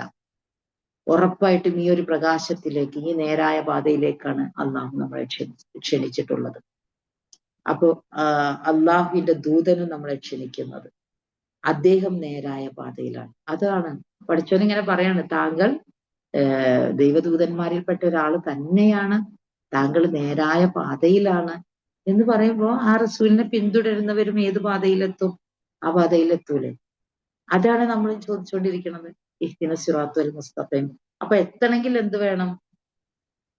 ഖുൽ ഇൻ കുൻതും തുഹിബ്ബൂനല്ലാഹ്, നിങ്ങൾക്ക് അള്ളാഹിനെ ഇഷ്ടമാണെങ്കിൽ ഫത്തബിഊനി, എന്നെ പിൻപറ്റിക്കോളൂ. യുഹ്ബിബുക്കുമുല്ലാഹു, അള്ളാഹു നിങ്ങളെ ഇഷ്ടപ്പെടും. അള്ളാഹിനെ ഇഷ്ടപ്പെടണമെങ്കിൽ എന്നെ പിൻപറ്റണം. എന്നെ പിൻപറ്റിയാൽ അള്ളാഹു നിങ്ങളെ ഇഷ്ടപ്പെടും. മാത്രമല്ല വയഗ്ഫിർ ലക്കും ദുനൂബക്കും, അള്ളാഹു നിങ്ങളുടെ പാപങ്ങൾക്ക് പൊറുത്തും തരും. പോരെ? റസൂൽ എന്ന മാനദണ്ഡമില്ലാതെ നമുക്ക് അള്ളാഹുവിനെ മനസ്സിലാക്കാൻ, അള്ളാഹുലേക്ക് എത്താൻ സാധ്യമല്ല. ആ റസൂലിനെ കുറിച്ച് കള്ളം പറഞ്ഞാൽ, ആ റസൂലിനെ നിരാകരിച്ചാൽ നമുക്ക് സത്യത്തിലേക്കുള്ള മാർഗമാണ് അടഞ്ഞു പോകുന്നത്, സ്വർഗത്തിലേക്കുള്ള വഴിയാണ് കൊട്ടിയടക്കപ്പെടുന്നത്. അതുണ്ടാകരുത് എന്നാണ് അള്ളാഹു ഈ ആയത്തുകളിലൂടെ നമ്മൾ മനസ്സിലാക്കുന്നത്. അപ്പൊ അതുകൊണ്ട് തന്നെ ഖുർആനാണ് സത്യം. എങ്ങനെയുള്ള ഖുർആൻ? തത്വസമ്പൂർണമായ, സാരസമ്പൂർണമായ ഖുർആനാണ് സത്യം. തീർച്ചയായും മുഹമ്മദ് നബിയെ താങ്കൾ മുമ്പ് നിയോഗിക്കപ്പെട്ട ദൈവദൂതന്മാരിൽപ്പെട്ട ആള് തന്നെയാണ്, താങ്കൾ നേരായ പാതയിലുമാണ്. ആ നേരായ പാത എന്ന് പറയുന്നത് സിറാത്തുൽ മുസ്തഖീം. നമ്മൾ എല്ലാ ദിവസവും ചോദിക്കുന്നത്. ഇനി അതിനോ വേറെയും നിർവചനം അള്ളാഹു നൽകിയിട്ടില്ലേ? ഇന്നല്ലദീന ഖാലൂ റബ്ബുനല്ലാഹ് സുമ്മ ഇസ്തഖാമു, ഞങ്ങളുടെ റബ്ബ് അള്ളാഹു ആണെന്ന് പ്രഖ്യാപിക്കുകയും പിന്നീട് മുസ്തഖീമായി ജീവിക്കുകയും ചെയ്താൽ തതനസ്സലു അലൈഹിമുൽ മലായിക, അവരുടെ അടുക്കൽ മലക്കുകൾ ഇറങ്ങി വരും. അല്ലാ തഖാഫൂ, നിങ്ങൾ ഭയപ്പെടേണ്ട. വലാ തഹ്സനൂ, നിങ്ങൾ വിഷമിക്കേണ്ട. വഅബ്ശിറൂ ബിൽ ജന്നത്തില്ലതീ കുൻതും തുഅദൂൻ, നിങ്ങൾക്ക് വാഗ്ദാനം ചെയ്ത സ്വർഗം കൊണ്ട് ഞങ്ങൾ ഇതാ സന്തോഷ വാർത്ത അറിയിക്കുന്നു എന്നാണ്. ശരിക്കും മുസ്തഖീമായി ജീവിക്കുന്ന ആളുടെ അടുക്കല് മലക്കുകൾ ജീവിതത്തിൽ ഇറങ്ങി വരും, അവര് മരിക്കുന്ന സമയത്തും ഇറങ്ങി വരും. മലക്ക് എന്തായാലും നമ്മുടെ കൂടെ മലക്കിന്റെയും പിശാചിന്റെയും ഒക്കെ സാന്നിധ്യം ഉണ്ടല്ലോ. മലക്ക് നല്ലതിലേക്ക് നയിക്കും, പിശാച് ചീത്തയിലേക്ക് നയിക്കും. പിശാച് നയിക്കുന്നതാണ് പലപ്പോഴും നമുക്കിഷ്ടം. അങ്ങനെയാണെങ്കിൽ അങ്ങനെ തന്നെ ആ വഴിയിലേക്ക് തന്നെ പോകും. പക്ഷേ അള്ളാഹുവിന്റെ ഈ നേരായ പാത തിരഞ്ഞെടുത്തവർക്ക് നേരായ പാതയിലൂടെ നയിക്കാനാണ് പ്രചോദനം ഉണ്ടാവുക. അങ്ങനെ വരുമ്പോ അവര് സിറാത്തുൽ മുസ്തഖീമിലാണ്. അതെവിടെ എങ്ങനെ പറ്റാ? ഇന്നല്ലദീന ഖാലൂ റബ്ബുനല്ലാഹ്, ഞങ്ങളുടെ റബ്ബ് അള്ളാഹു ആണെന്ന് പ്രഖ്യാപിക്കുന്നവർക്കേ അത് സാധ്യമാവുള്ളൂ. അള്ളാഹു ആണ് ഞങ്ങളുടെ റബ്ബ്, എന്റെ രക്ഷിതാവ് എന്ന് പറയുമ്പോ എന്തൊക്കെ വന്നു അതില്? നീ പറഞ്ഞതെല്ലാം വന്നില്ലേ? അഭയം തേടാൻ, രക്ഷ തേടാൻ, അവനെ അറിയാൻ, അവനെ മനസ്സിലാക്കാൻ, അവന്റെ ദൂതനെ പിന്തുടരണം. ആ ദൂതനെ പിന്തുടരുക വഴി അള്ളാഹു നമ്മളെ ഇഷ്ടപ്പെടും, സ്നേഹിക്കും, നമ്മുടെ പാപങ്ങൾ പുറത്തു തരും. ഇതൊക്കെ വരുന്നുവെങ്കിൽ എന്റെ റബ്ബ് അള്ളാഹു ആണെന്ന് പ്രഖ്യാപിച്ചാൽ നേരെ ചൊവ്വ പിന്നീട് ജീവിക്കാം. ആ പ്രഖ്യാപിച്ചിട്ട് പിന്നെ വഴിതിരിഞ്ഞു പോകരുത്. ഒരുപാട് പേർക്ക് പറ്റുന്ന അബദ്ധം അതാണ്. അങ്ങനെ ഒരുപാട് പേര് ഞങ്ങൾ മുസ്ലിങ്ങളാണെന്ന് പറയുന്നു, പക്ഷെ ഇസ്ലാമില്ല. അള്ളാഹു പറഞ്ഞ നേരെ ചൊവ്വയുള്ള പാതയിൽ പലതും നമ്മൾക്ക് ത്യജിക്കേണ്ടി വരും, പല ഇഷ്ടങ്ങളെയും മാറ്റിവെക്കേണ്ടി വരും, പലതും കണ്ടില്ലാന്ന് നടിക്കേണ്ടി വരും. കൊതിപ്പിക്കുന്ന, ഭ്രമിപ്പിക്കുന്ന ഈ ലോകത്ത് പലതിനോടുമുള്ള ആസക്തികൾ ഉണ്ടാകും. അതൊക്കെ വേണ്ടെന്ന് വെക്കാൻ, ചെയ്യാൻ, അല്ലെങ്കിൽ നമുക്ക് അനുവദിച്ചതൊക്കെ സ്വീകരിക്കാനും അനുവദിക്കാത്ത മേഖലകളിലൊക്കെ കടക്കാതിരിക്കാനും ഒക്കെ ഈ റബ്ബുനല്ലാഹ് കൊണ്ട് മാത്രമേ പറ്റുള്ളൂ.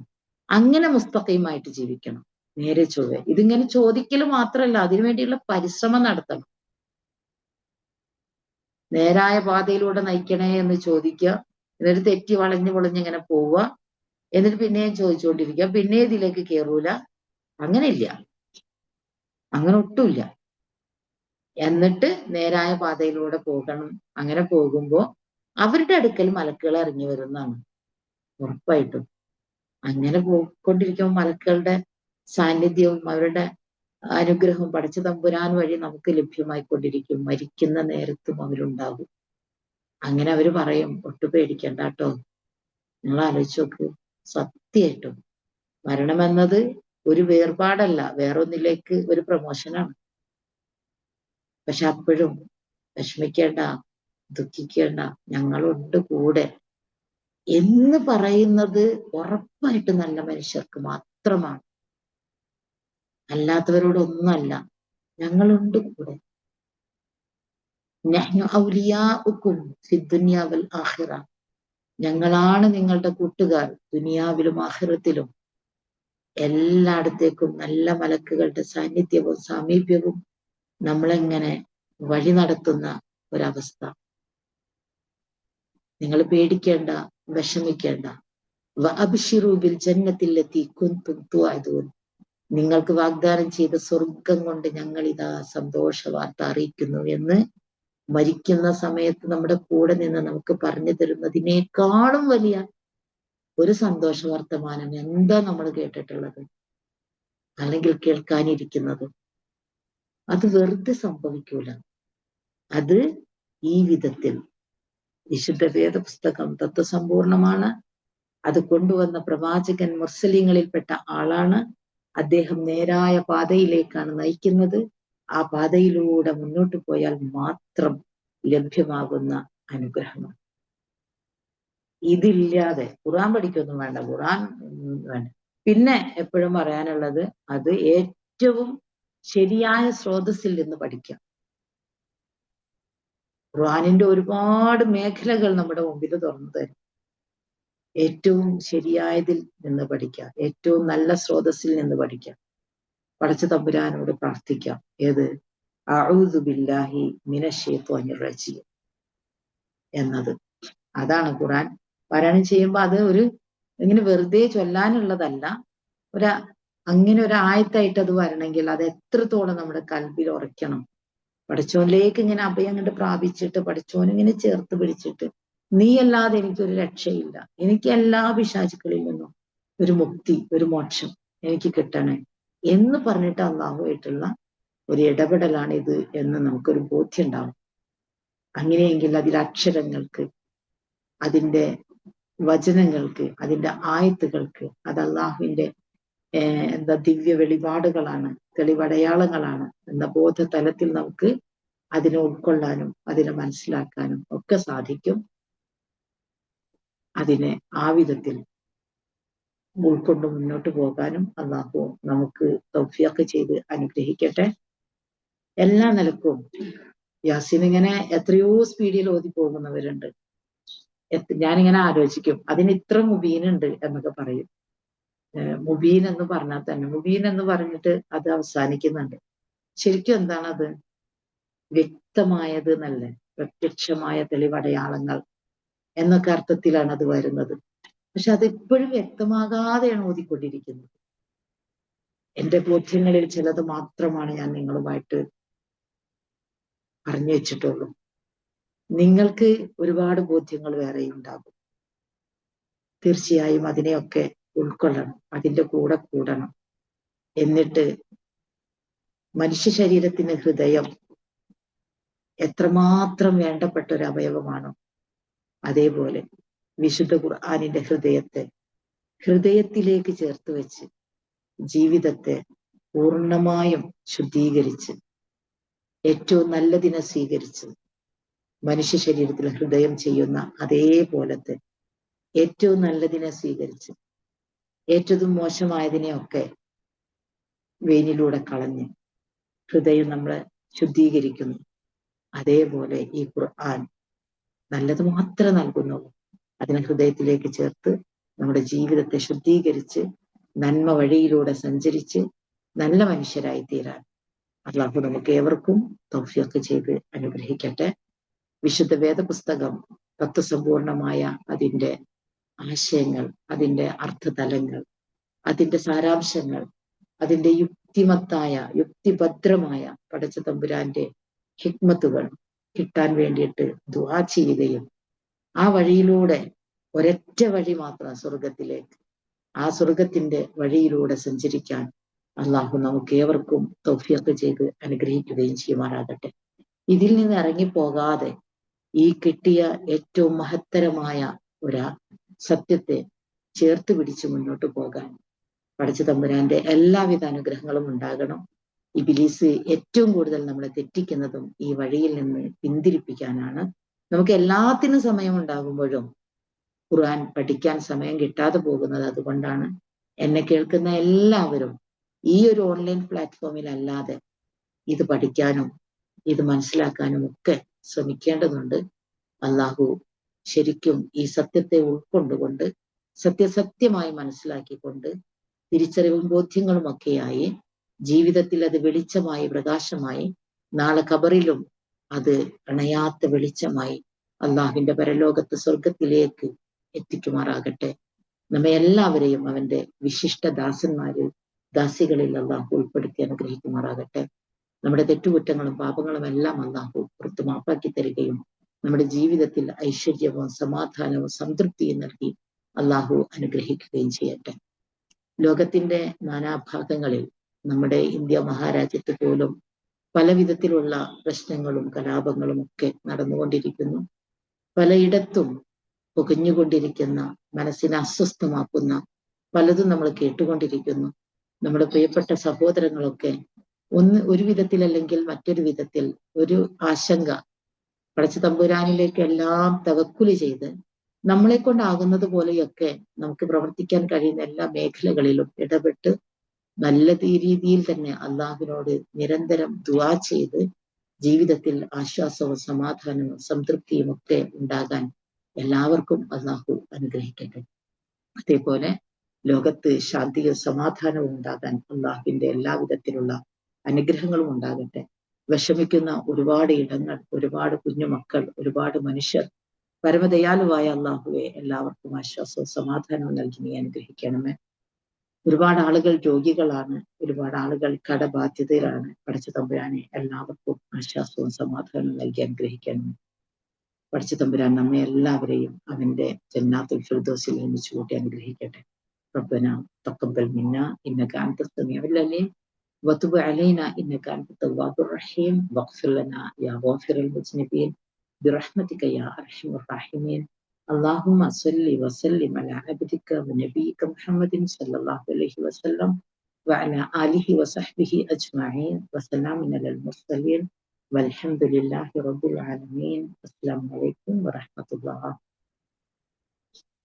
യാസീൻ കാണാതെ പഠിച്ചവർക്ക് ഒക്കെ അത് നിലനിർത്തി കൊണ്ടുപോവുകയും അർത്ഥബോധത്തോടു കൂടി കാണാതെ പഠിക്കുകയും കൂടി ചെയ്യാട്ടോ. ഇൻഷാ അല്ലാഹ്.